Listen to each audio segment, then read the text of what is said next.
அவரிடம் முதல் நாளே தெரிவிக்கப்பட்டது, அரசியல் பேசக்கூடாது, நீங்கள் அழைத்து வரும் சிறப்பு விருந்தினர் இங்கு எந்தவிதமான தவறான தகவல்களை பதிவு செய்யக்கூடாது என்று அறிவுறுத்தப்பட்டு அதற்கு அவரும் அந்த மாதிரி ஒரு நிகழ்வு நடைபெறாது என்று கூறியிருந்தார்.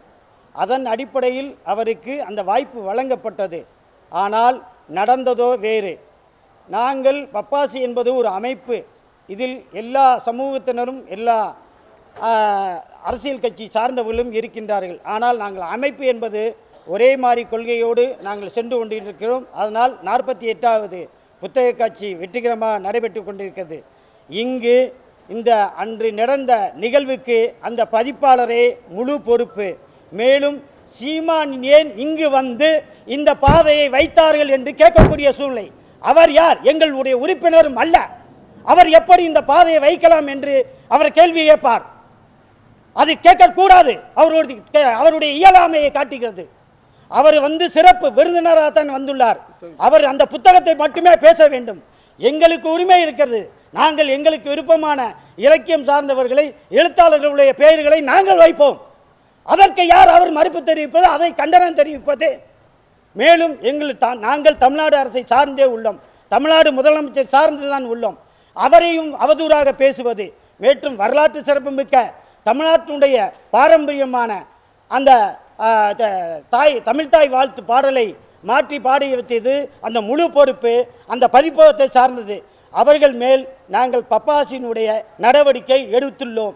மீண்டும் அவரை முழு நடவடிக்கை எடுத்து அவர் முழு உங்களை போன்ற தொலைக்காட்சிகளிடம் பகிரங்கமாக மன்னிப்பு கேட்கும் வரை இந்த பிரச்சனை ஓய்வடையாது. எனவே சீமான் மீது நாங்கள் இந்த தென்னிந்திய புத்தக விற்பனர் மற்றும் பதிப்பாளர் சங்கத்தின் சார்பாக மாபெரும் கண்டனத்தை தெரிவிக்கின்றோம். அவர் மன்னிப்பு கேட்க வேண்டும். அவர் மன்னிப்பு கேட்க வேண்டும். கண்டிப்பாக மன்னிப்பு கேட்க வேண்டும்.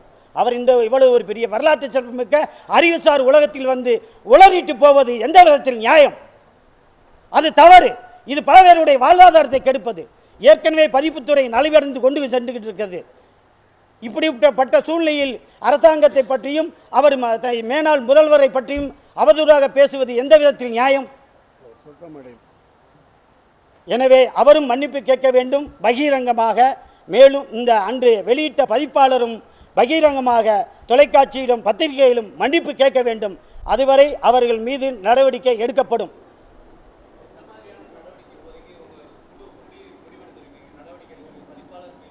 அதாவது அவர்கிட்ட வந்து நாங்கள் கேட்டிருக்கோம், விளக்கம் கேட்டு நீ இந்த மாதிரி ஒரு தமிழ்தாய் வாழ்த்து பாடலையும் பாடியதை நீங்கள் ஏன் தடுக்கவில்லை?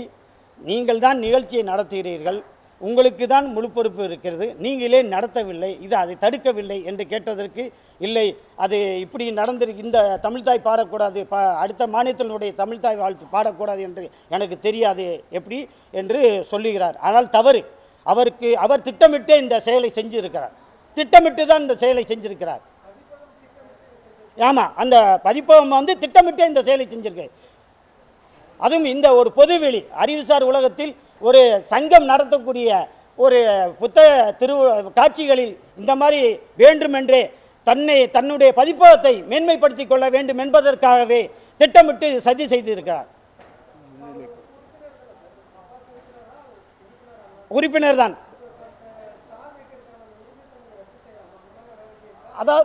அதாவது நாங்கள் எங்களுக்கு பைலா ஒன்று இருக்கிறது, அதன்படி தான் செல்ல முடியும். உடனடியாக அந்த மாதிரி ஒரு சூழ்நிலையை எடுக்கக்கூடிய கூடாது. முதலில் அவருக்கு நோட்டீஸ் அனுப்பினோம், ஷோகாஸ் நோட்டீஸ் அனுப்பியுள்ளோம். அந்த ஷோகாஸ் நோட்டீஸினுடைய பதில் எங்களுக்கு ஏற்புடையதாக இருந்தால் அதுக்கு பிறகு அவர் மீது சட்ட ரீதியான நடவடிக்கை எடுக்கப்படும்.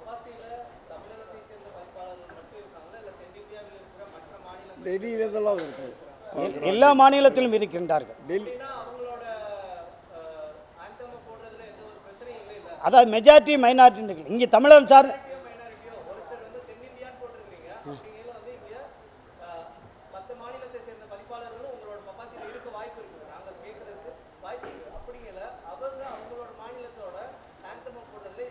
இல்ல நம்ம தமிழ்நாட்டில் தானே இருக்கோம். நம்ம தமிழ்நாட்டில் தானே இந்த விழா நடத்துறோம். தமிழர் கலாச்சாரத்தை தானே பரப்புறோம். நம்ம ஆந்திராவிலையும் தான் நீங்கள் சொல்கிறபடி எதை என்ன பண்ணலாம். நம்ம தமிழ்நாட்டில் இருக்கோம். தமிழ்நாட்டுக்குன்னு ஒரு தமிழ்தாய் வாழ்த்து வச்சுருக்காங்க, அதை தவிர பாடணும். அரசு வைத்த நெறிமுறைப்படி தானே நாங்கள் நடக்கிறோம். அவர் வெளியிலேருந்து செஞ்சுக்கிறட்டு சார், அது வெளியிலேருந்து அவர் தனியார் ஒரு மண்டபத்தில் நடத்தட்டும், அந்த மாதிரி போட்டுக்கிறட்டு சார். இது அமைப்பு சார் வந்து நடத்தக்கூடிய சங்கத்தில் வந்து இந்த மாதிரி போடக்கூடாதுல்ல.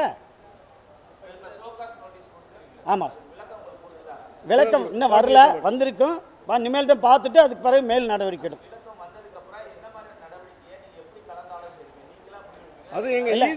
நாங்கள் செயற்குழுலையும் முடிவெடுப்போம், செயற்குழு எடுத்துட்டு பொதுக்குழுலையும் வச்சு முடிவெடுத்து அது மேற்கொண்டு அவங்க என்ன பொதுக்குழு செயற்குழு என்ன அவங்க சொல்கிறாங்களோ கருத்துக்களை சொல்கிறாங்களோ அதன் அடிப்படையில் மேல் நடவடிக்கை எடுப்போம். நிகழ்ச்சி நடக்கல. இதான் 48 வருஷத்துல இதுதான் முதன்முறையாக நடந்தது.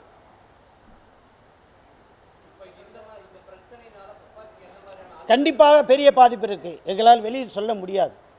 நாங்கள் அரசு சார்ந்தோ அந்த அப்பொழுது ஆட்சி அமைக்கும் அரசு சார்ந்தே நாங்கள் இந்த சங்கத்தை, இந்த பதிப்பாளர் சங்கம் செயல்பட்டு கொண்டிருக்கு. எங்களுக்கு எந்த அரசியல் வந்தாலும் நாங்கள் எல்லாரையும் ஏற்றுக்கொண்டு தான் நாங்கள் சங்கத்தை வழி நடத்த முடியும்.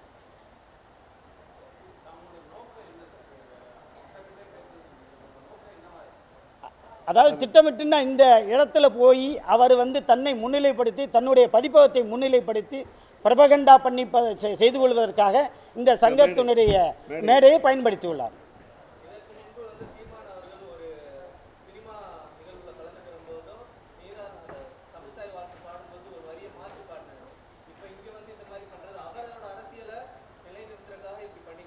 உண்மை, அதுவும் இருக்கலாம்.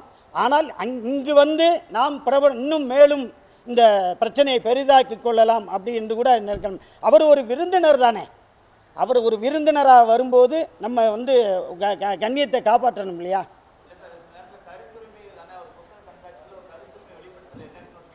கருத்துரிமை என்பது ஒரு கட்டுப்பாடோடு தான் இருக்குது. இது வந்து கருத்துரிமை இருந்து என்ன வேணாலும் பேசக்கூடிய இது களம் அல்ல. இது அறிவுசார் உலகத்தை மட்டுமே வைத்து செயல்படுத்தக்கூடியது. அதற்குள்ளே தான் இருக்கும். இது ஒரு கட்டமைப்புக்குள் தான் நாங்கள் ஒரு வட்டம் வச்சுருக்கோம். அந்த வட்டத்துக்குள்ளே நாங்கள் செயல்பட முடியும், அந்த வட்டத்தை மீறி செயல்பட முடியாது.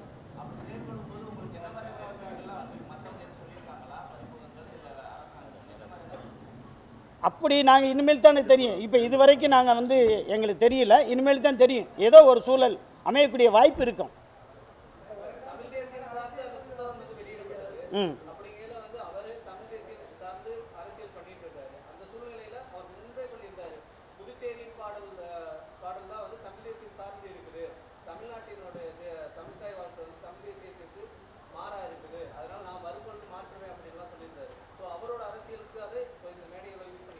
சார் ஆமாம், அது அவர் வரும்போது அவர் அந்த செயல்பாட்டை செய்யட்டும் சார். ஆனால் ஏன் இந்த பல பேருடைய வாழ்வாதாரத்தில் உள்ள விஷயங்களை ஏன் இதை வந்து இங்கே செயல்படுத்தி இவ்வளோ பிரச்சனைகளை உருவாக்கி எங்களுடைய பதிப்பாளருடைய வாழ்வாதாரத்தை கெடுத்தார்? இது முழுக்க பதிப்பு சம்பந்தமானது, இலக்கிய உலகம், இது வந்து அறிவு சார்ந்த உலகம். அதில் இதை பண்ணியிருக்க வேண்டாம். அதுதான் எங்களுடைய இது. அவர் பண்ணக்கூடாதுன்னு சொல்கிறதுக்கு எங்களுக்கு ரைட் கிடையாது, பண்ணட்டும். இது பொது மேடை இல்லை, அவருடைய மேடையிலாக இருந்தால் அவர் என்ன வேணாலும் சொல்லலாம். நான் வந்து மேடை ஏறுறதுக்கு முன்னாடி சீமானவர்களிடம் எல்லா விஷயத்தையும் நாங்கள் சொன்னோம். இது மாதிரி இது அரசியல் களம் இல்லை, இது வந்து முழுக்க இலக்கிய இது. அவர்கிட்ட மேடை ஏறுறதுக்கு முன்னாடி தலைவருங்கிற முறையில் நான் தனிப்பட்ட முறையில் சொன்னேன். அவர் மண்டை ஆட்டிக்கிட்டார். 47 ஆண்டுகளாக வந்து எந்த விதமான பிரச்சனையும் இல்லாமல் இந்த புத்தக கண்காட்சி நடந்துட்டு இருக்கு. நாங்கள் பொன்விழாவை நோக்கி போயிட்டுருக்குறோம். 48வது ஆண்டில் இந்த மாதிரி ஒரு சம்பவம் நடந்தது வந்து எங்களுக்கு உண்மையிலே பதிப்பகத்துறை எல்லா உறுப்பினர்களுக்கும் இதை கண்டனம் தெரிவிக்க போகிறாங்க. நேற்று ஒரு உறுப்பினர் இதை ஹேஷ்டேக் பண்ணி ஆரம்பிச்சிருக்கிறாரு. அதோட விளைவு என்னன்னு பார்ப்போம். நாங்கள் வந்து அவருடைய மேலே நடவடிக்கையை கட்டாயமாக எடுப்போம். அது செயற்குழு செக்ரட்டரி சொன்ன மாதிரி செயற்குழுவும் பொதுக்குழுவும் கூடி முடிவெடுப்போம். இது மட்டும் இல்லாமல் இந்த நிகழ்ச்சி நடக்கிறதுக்கு முன்னாடி வந்து எங்களுக்கு ஒரு இன்ஃபர்மேஷன் வந்தது. ஐஎஸ்லேருந்து வந்தாங்க, என்ன நடக்க போகுது, என்ன புத்தகம் ரிலீஸ் பண்ண போகிறாங்க எல்லாம் கேட்டாங்க. இங்கே நாங்கள் நிகழ்ச்சி முடிஞ்சு நாங்கள் வீட்டுக்கு போகிறதுக்கு ஒரு 10-11 மணி ஆகிடுது. அப்போது 11 மணிக்கு நான் மெசேஜ் போட்டேன், பொருளாளர் என்ற முறையில் ஒரு மெசேஜ் போட்டேன். நாளைக்கு நடக்கிற நிகழ்ச்சியில் எந்த விதமான பொலிட்டிக்கல் கான்ட்ரவர்ஷியல் இஷ்யூஸ் எதுவும் வராமல் பார்த்துக்கோங்கன்னு சொல்லி மெசேஜ் போட்டேன். அதுக்கு அவர் ரிப்ளை பண்ணியிருக்கிறாரு, இல்லை அந்த மாதிரி சீமான் வந்து அப்படிப்பட்டவர் அல்ல, நாங்கள் அது அவர் இது எல்லாம் உணர்ந்தவர் அப்படின்னு சொல்லி எனக்கு மெசேஜ் போட்டார். மறுநாள் காலையிலேயே ஒரு மெசேஜ் போட்டேன், இந்த மாதிரி பார்த்துக்குங்கன்னு சொல்லி. அது மேலும் இந்த மேடைக்கு வரும்போதும் தலைவர் வந்து சீமான்கிட்ட பர்சனலாக நேரடியாக சொல்லியிருக்கும் போது அவர் வந்து தமிழ்த்தாய் பாட்டு தமிழகத்தில் உங்களுக்கு தெரியாது. பாடியாகணும். அவர் தமிழ்த்தாய் பாட்டு வந்து ஒரு ஒரு ஒரு முற்போக்கான ஒரு பதிப்பாளருக்கு தெரியாதுன்னு சொல்ல முடியாது. அது எத்தனையோ மேடை நிகழ்ச்சியில் கலந்து இருப்பார், அது கட்டாயமாக தெரிஞ்சிருக்கும். சரி, தமிழ்த்தாய் பாடு பின்னாடி பாண்டிச்சேரி போட்டிருந்தாலும் பரவாயில்ல, முதன்மையானது தமிழ்த்தாய் பார்த்து போட்டிருக்கணும். அதனால மீது எங்கள் மேலேயும் சில குற்றச்சாட்டுகள் வச்சிருக்கிறாரு. அதுக்கெல்லாம் தகுந்த நடவடிக்கை கூடிய விரைவில் எடுப்போம். அவர்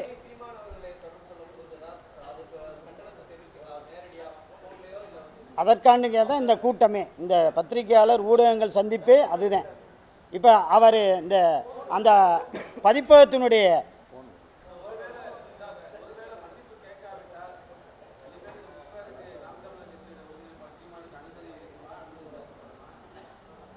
சார் அதுக்கடுத்து நாங்கள் பொதுக்குழு செயற்குழு கூடி அவங்களுடைய கோரிக்கையை நாங்கள் என்னென்னு சொல்கிறோம் உங்களுக்கு. பதிப்பாளர்கள் அது பொதுக்குழு செயற்குழு சேர்ந்து முடிவெடுக்கும்.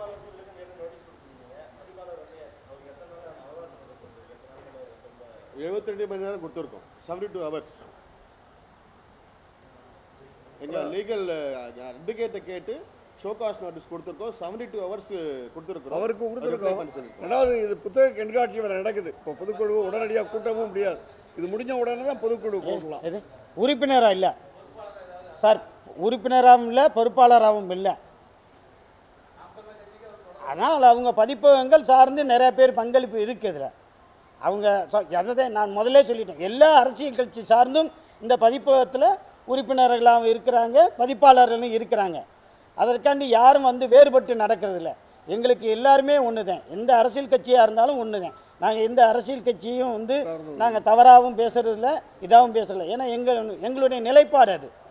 ஆனால் அவர் இந்த பேசியது, அவர் செயல்படுத்தியது அந்த பதிப்பகத்துக்கு முழு பொறுப்பு.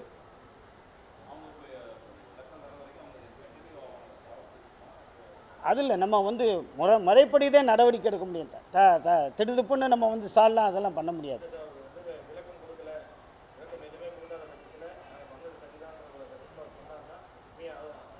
அதான் அந்த விளக்கம் எங்களுக்கு ஏற்புடையதாக இருந்தால் தானே நான் ஏற்றுக்க முடியும். ஏற்புடையதாக இல்லைன்னா நாங்கள் அதுக்கடுத்து மேல் நடவடிக்கைன்னு போவோம்.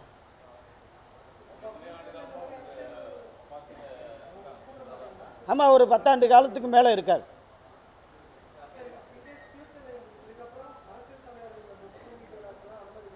அவங்களுக்கு விதிமுறைகளை கட்டுப்பாடு போடுவோம்.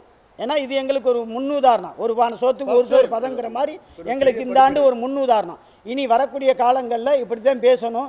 என்ன புத்தகங்கள் வெளியிட போகிறீங்க, அந்த புத்தகங்களை எங்களுக்கு முதல்ல கொடுங்க. அதை கொடுத்துட்டு அதுக்கு ஐஎஸ்க்கு கொடுத்துட்டு ஐஎஸ் வந்து ஓகேன்னு சொன்னால் இந்த புத்தகத்தை வெளியிடலாம் அப்படிங்கிற விதிமுறைகளை கட்டுப்பாடுகளை நாங்கள் மேலும் கொண்டு வரப்போகிறோம்.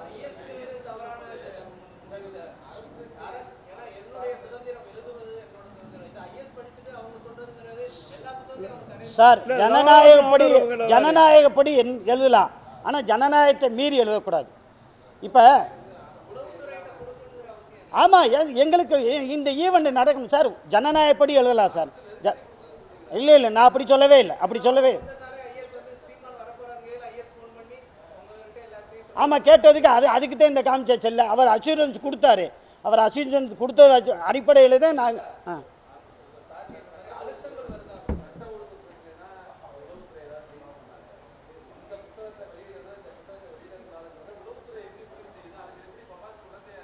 சார் உளவுத்துறையில் சார் முன்பு வரக்கூடாதுங்கிறது உங்களுக்கே தெரிஞ்சதானே. ஆமாம்,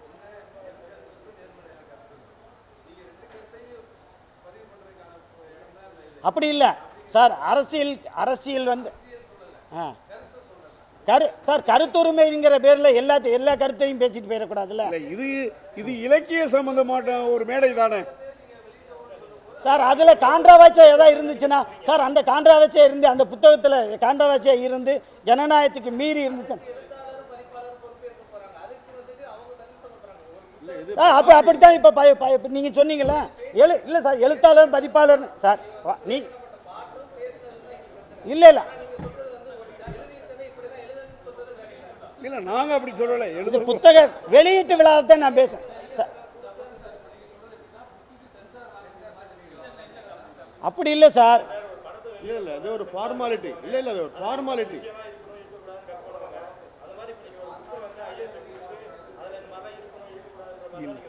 சார் அப்படி சொல்லலை அர்த்தம். அதாவது எதிர்மறையான கருத்துக்கள் என்பது வேறு. அதாவது ஜனநாயகத்தின் அடிப்படையில் அந்த கருத்துக்கள் இருக்கலாம். ஜனநாயகத்தை மீறி ஒரு கருத்துக்கள் இருக்கக்கூடாது. ஒரு எந்த விதமான முன்னாள் முதல்வர்களையோ ஏதோ ஒரு தவறான கருத்துக்கள் அந்த புத்தகத்தில் இருக்கக்கூடாது. பேசக்கூடாது. நாங்கள் ஒன்றும் சொல்லலை. இந்த மேடையில் பேச வேண்டாம், இலக்கிய சம்பந்தமானங்கிற விஷயத்தை தான் நாங்கள் சொல்கிறோம். மற்றபடி அவருக்கு இந்த இடத்துல அவருடைய கருத்துரிமைக்கு நாங்கள் எதிராக இருக்குல்ல. அது அவருக்கு ஒரு நோக்கம் இருக்குது, அவர் கொள்கை இருக்குது. அதை அதுக்கு எதிராக நாங்கள் நிற்கவே இல்லை. இது ஒரு பொது மேடை, இலக்கியம். நீங்கள் எல்லாரும் எங்களுக்கு தொடர்ந்து ஆதரவு கொடுக்குறீங்க. எதுக்கு? ஒரு நல்ல காரியம் பண்ணுறீங்க, ஞானத்தை கொண்டு மக்கள்கிட்ட சேர்க்குறாங்கன்னு தான் நீங்கள் அவ்வளோ பேர் ஆதரவு கொடுக்குறீங்க. அதுக்கு சிக்கல் வரக்கூடாதுங்கிற நோக்கத்தை தவிர எங்களுக்கு பெருத்தனால எந்த இதுவும் கிடையாது.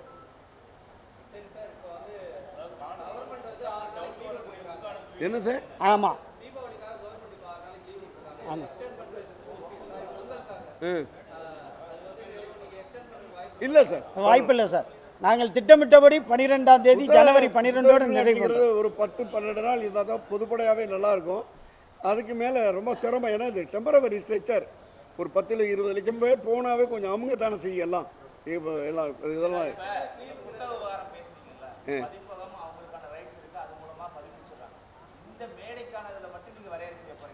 ஆமாம் ஆமாம். இங்கே தான் இந்த மேடைக்கான புத்தக வெளியீட்டு விழாவை வரைமுறைப்படுத்த போகிறோம். இந்த மேடையில், அதாவது பப்பாசி என்ற சிந்தனை அரங்கத்தில் புத்தக வெளியீட்டு விழா வைக்கும் பதிப்பகங்களுக்கு ஒரு வரைமுறைப்படுத்த போகிறோம்.